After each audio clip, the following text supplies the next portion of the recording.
Ta posture, elle ment moins que toi. T'as passé ta vie à t'adapter, à optimiser, à valider, à jouer les bons rôles au bon moment. Et à force, tu t'es quitté. T'as laissé le mental prendre le pouvoir. Et ton corps, lui, il se tait. Jusqu'à aujourd'hui.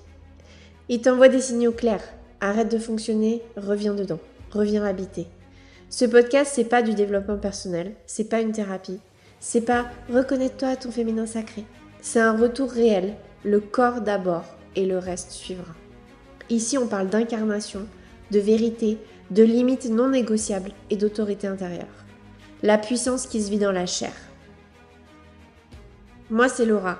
J'accompagne les femmes qui ont abandonné leur corps au mental à redevenir incarnées, souveraines et aux commandes.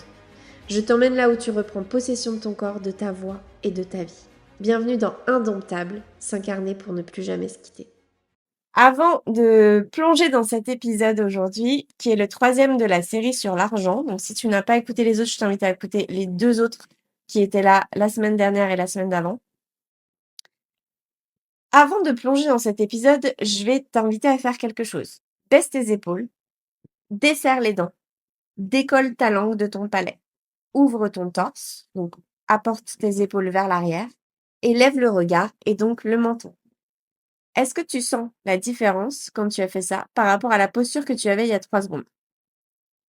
Ta posture, elle détermine aussi l'état depuis lequel tu vas vendre et donc recevoir de l'argent. Aujourd'hui, je vais te parler de posture de pauvre versus posture de riche. Et ça n'a rien à voir avec ton argent, ton CA, ton compte en banque. Quand on vit dans une posture de pauvre, c'est-à-dire une énergie de manque, sur le plan physique mais aussi interne, voilà ce qu'on peut ressentir. Donc, de la contraction, de la lourdeur, les yeux baissés, les épaules effondrées vers l'avant, toujours l'impression de manquer de temps, toujours être dans l'urgence, toujours dans la comparaison. On se sent coupable de ne pas faire assez, on s'isole. Ça, c'est la posture de manque, la posture de pauvre. À l'inverse, dans une posture de riche et donc d'expansion, on se sent légère, on se sent fluide, les épaules sont ouvertes, on regarde vers l'avant, on a le menton bien haut. On se sent pas pressé par le temps, on peut attendre. On est plus patiente. On devient généreuse et pas parce qu'on a peur de perdre l'autre ou parce qu'on ne se sent pas légitime de faire payer, mais parce qu'on veut donner, parce qu'on peut donner. On a confiance en nos capacités et la concurrence n'existe pas.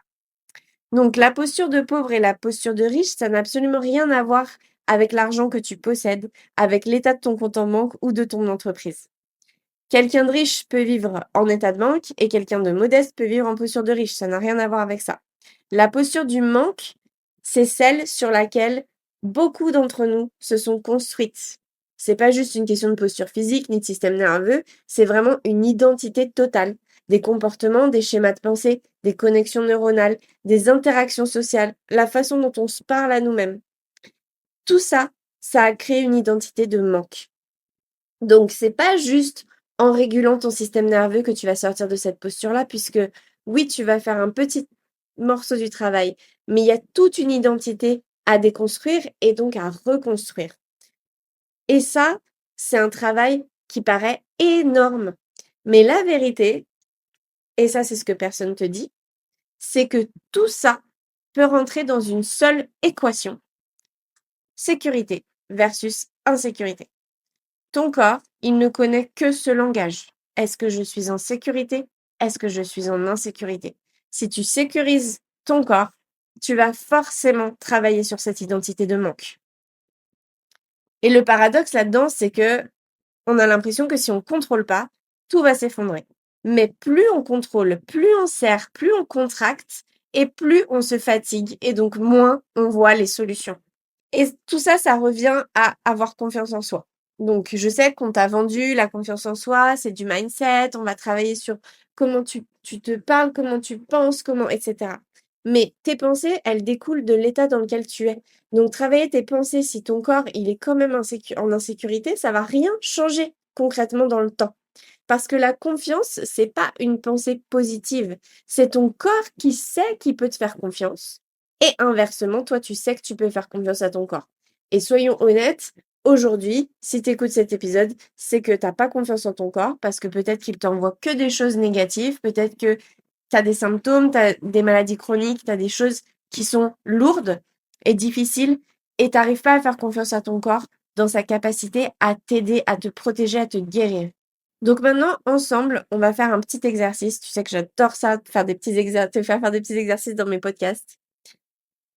Tu vas juste fermer les yeux une seconde et penser à une situation où tu as vraiment fait confiance et ça a marché. Ça peut être confiance en toi-même, en ton intuition, mais ça peut être confiance en quelqu'un d'autre, en quelque chose, peu importe. Ça peut être n'importe quoi, comme le fait de monter dans un avion et faire confiance au pilote qui va t'amener sain et sauf de l'autre côté. Pense à une situation où tu as fait confiance et où ça a marché. Qu'est-ce qui se passe dans ton corps quand tu fais confiance?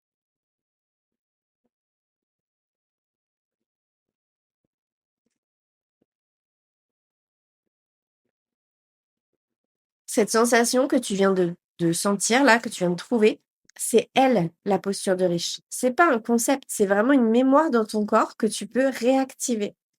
Et le problème, c'est que cette mémoire, elle ne suffit pas à elle seule. On change pas une identité construite sur des années en se rappelant une fois d'un bon souvenir.